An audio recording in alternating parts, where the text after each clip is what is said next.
నమస్కారం. ఈరోజు మన ముందున్నది మామూలు కథ కాదు. ఇది ఒక సినిమా స్టోరీ బోర్డ్. కాని ఇది చదువుతుంటే అరే ఇది నిజంగా జరిగి ఉంటుందా అనిపించక మానదు. ఒక రహస్య సైనిక ఆపరేషన్, ప్రపంచ యుద్ధానికి దారితీయగల ఒక సంక్షోభం, చివరికి ఎవరికీ తెలియకుండా అంతా సైలెంట్గా ముగిసిపోవడం. అసలు కథలోకి వెళ్ళి దీని లోతులేంటో చూద్దాం. నిజమే. అంటే ఇది కేవలం ఒక యాక్షన్ సినిమా కథలా అనిపించినా అవును, దీని వెనుకున్న విషయాలు చాలా లోతైనవి. ప్రభుత్వాలు, సైన్యాలు, గూఢచార సంస్థలు మనకు కనిపించకుండా తెర వెనుక ప్రపంచాన్ని ఎలా నడిపిస్తాయో చెప్పే కథ అనమాట. వార్తల్లో మనం చూసేదానికి, నిజంగా జరిగేదానికి మధ్య ఎంత తేడా ఉంటుందో ఇది మనకు చూపిస్తుంది. సరే, అయితే మొదలు పెడదాం.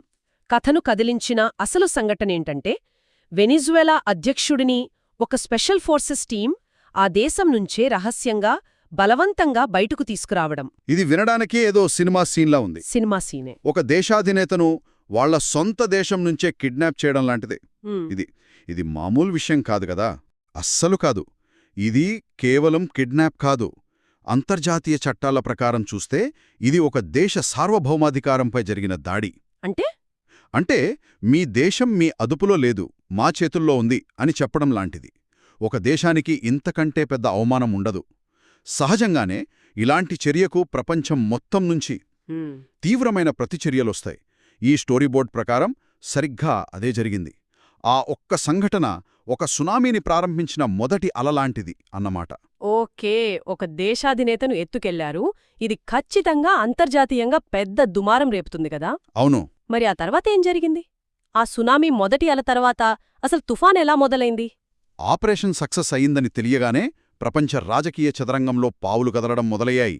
ఒకరి తర్వాత ఒకరుగా దేశాలు తమ సైనిక బలగాలను మోహరించడం ప్రారంభించాయి. ఈ స్టోరీబోర్డ్లో ఈ దృశ్యాలను చాలా బలంగా చూపించారు. ఒకవైపు హైటెక్ కమాండ్ సెంటర్లలో జనరల్స్ కూర్చొని పెద్ద పెద్ద స్క్రీన్ల మీద మారుతున్న సమాచారాన్ని చూస్తూ వ్యూహాలు రచిస్తున్నారు. మరోవైపు సముద్రంలో భారీ యుద్ధనౌకలు, విమానవాహక నౌకలు యుద్ధానికి సిద్ధమైనట్టుగా ముందు కదులుతున్నాయి. అంటే ప్రపంచం మొత్తం హై అలర్ట్లో ఉందన్నమాట. ఎక్కడ ఏ చిన్న పొరపాటు జరిగినా యుద్ధం తప్పదనే పరిస్థితి. సరిగ్గా అదే. కాని ఈ రోజుల్లో యుద్ధమంటే కేవలం సైనికులు, తుపాకులు మాత్రమే కాదు కదా, టెక్నాలజీ కూడా పెద్ద పాత్ర పోషిస్తుంది. ఖచ్చితంగా. ఈ స్టోరీబోర్డ్ అదే చూపిస్తోంది. ఇది కేవలం సినిమాల్లో చూపించినట్టు హ్యాకింగ్ మాత్రమే కాదు, ఒక దేశం ఇంకో దేశం యొక్క పవర్ గ్రిడ్ను టార్గెట్ చేయడం. ఒక్క నిమిషం, పవర్ గ్రిడ్నా? అవును, పవర్ గ్రిడ్. వాళ్ల బ్యాంకింగ్ సిస్టమ్ను స్తంభింపజేయడం, కమ్యూనికేషన్ నెట్వర్క్లు నాశనం చేయడం, ఇలాంటివి. అమ్మో! అంటే ఒక్క తుపాకీ గుండు కూడా పేలకుండానే ఒక దేశాన్ని పూర్తిగా మోకాళ్ల మీదకు తీసుకురావచ్చనమాట. ఇది తెరవెనక జరిగే అసలైన ఆధునిక యుద్ధం. ఇది వింటుంటేనే భయంగా ఉంది. అంటే ఒకవైపు సముద్రంలో నౌకలు కదులుతుంటే, మరోవైపు సైబర్ ప్రపంచంలో దేశాల మధ్య దాడులు జరుగుతున్నాయి. సామాన్య ప్రజల జీవితం అస్తవ్యస్తమైపోతోంది కదా. అవును. ఆ సైబర్ దాడుల ప్రభావం నేరుగా ప్రజల మీదే పడుతోంది. కరెంటు పోతోంది, ఏటీఎంలు పనిచేయవు, ఫోన్లు పనిచేయవు, దేశంలో గందరగోళం మొదలవుతోంది. ఈ స్టోరీబోర్డ్ ప్రకారం ఈ సైనిక, సైబర్ దాడుల కలయికతో ప్రపంచం ఒక పెద్ద యుద్ధం అంచున నిలబడింది.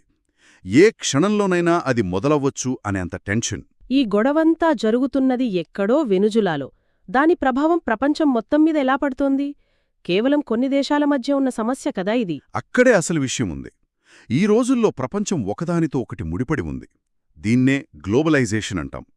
ఈ కథనం ప్రకారం ఈ రాజకీయ ఉద్రిక్తత వల్ల ప్రపంచవ్యాప్తంగా ఆర్థిక అస్థిరత ఏర్పడింది.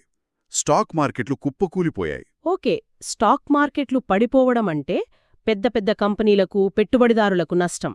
సామాన్యుడికేంటి సంబంధం? ప్రభావం మన జేబు మీద పడుతుంది. ఎలా? ఎందుకంటే వెనిజువెలా ప్రపంచంలో అతిపెద్ద చమురు నిల్వలున్న దేశాల్లో ఒకటి. అక్కడ గొడవ మొదలవ్వగానే గ్లోబల్ ఆయిల్ సప్లై చైన్ దెబ్బతింటుంది. ప్రపంచవ్యాప్తంగా పెట్రోల్, డీజిల్ ధరలు అమాంతం పెరిగిపోతాయి. అంటే రవాణా ఖర్చులు పెరుగుతాయి. దానివల్ల మనం రోజూ వాడే కూరగాయల నుంచి అన్ని వస్తువుల ధరలు కూడా పెరుగుతాయన్నమాట. కరెక్ట్. ఆపరేషన్ చేసింది ఎవరో, కష్టపడేది ఎవరో చూడండి. మనం టీవీలో చూసే ఈ పెద్ద పెద్ద రాజకీయాల ప్రభావం చివరికి మన వంటింటి బడ్జెట్ను దెబ్బతీస్తోందన్నమాట. అవును, చాలా భయంకరంగా ఉంది ఈ ఆలోచన. ఖచ్చితంగా. ఒక ప్రాంతీయ సంఘటన ప్రపంచ ఆర్థిక వ్యవస్థలు ఎలా కుదిపేస్తుందో చెప్పటానికి ఇదొక ఉదాహరణ మాత్రమే. కథనం ప్రకారం పరిస్థితి అంత తీవ్రంగా మారింది. సరే, ప్రపంచం యుద్ధం అంచున ఉంది, ఆర్థిక వ్యవస్థలు కూలిపోతున్నాయి, అందరూ యుద్ధం ఖాయమనుకుంటున్న సమయంలో కథ ఒక ఊహించని మలుపు తీసుకుంటుంది. పూర్తిస్థాయి యుద్ధం జరగకుండానే ఈ సంక్షోభం ముగిసిపోయింది. ఇది ఎలా సాధ్యం? అంత పెద్ద తుఫాను ఒక్కసారిగా ఎలా ఆగిపోయింది? దీనికి సమాధానం రహస్య దౌత్యం. రహస్య దౌత్యమా? అవును. అంటే ప్రజలకు కనిపించే సైనిక కదలికల వెనుక, వారికి తెలియకుండానే తెర వెనుక తీవ్రమైన చర్చలు జరుగుతున్నాయి. జనరల్స్ యుద్ధానికి ప్లాన్స్ వేస్తుంటే దౌత్యవేత్తలు శాంతి కోసం బేరసారాలాడుతున్నారు. ఈ రహస్య దౌత్యమనేది చాలా ఆసక్తికరంగా ఉంది. ఇది ఎలా పనిచేస్తుంది? అంటే బహిరంగంగా తిట్టుకుంటూ రహస్యంగా మాట్లాడుకుంటారా? దాదాపుగా అంతే. ఇది ఎలా పనిచేస్తుందంటే, రెండు దేశాలు పబ్లిక్గా మేం యుద్ధానికి సిద్ధం, మిమ్మల్ని నాశనం చేస్తామని గట్టిగా అరుచుకుంటాయి. తమ ప్రజల్లో దేశభక్తిని నింపటానికి, ప్రత్యర్థులను భయపెట్టడానికి ఇదవసరం. కాని తెర వెనుక వాళ్ల ప్రతినిధులు స్విట్జర్లాండ్లో ఎక్కడో ఒక హోటల్లో కూర్చుని, సరే, ఈ గొడవ మనిద్దరికీ మంచిదిగాదు, మీకేం కావాలి మాకేం కావాలి అని ప్రశాంతంగా మాట్లాడుకుంటారు. ఒక్క నిమిషం, ఇదంతా సులభంగా జరిగిపోతుందా? ప్రపంచాన్నే యుద్ధం అంచుకు తెచ్చిన తర్వాత కేవలం మాటలతో సమస్య సద్దుమణుగుతుందా? అంటే ఎవరికి వారు తమ సైన్యాలను వెనక్కి పిలిపించుకోవటానికి అంత తేలిగ్గా ఒప్పుకుంటారా? ఇందులో ఎవరికి ఎక్కువ లాభం జరిగుంటుంది? ఇది అంత సులభంగాదు. ఆ చర్చలు చాలా తీవ్రంగా ఒత్తిడితో కూడుంటాయి. లాభం ఎవరికొచ్చిందనేది ముఖ్యంగాదు.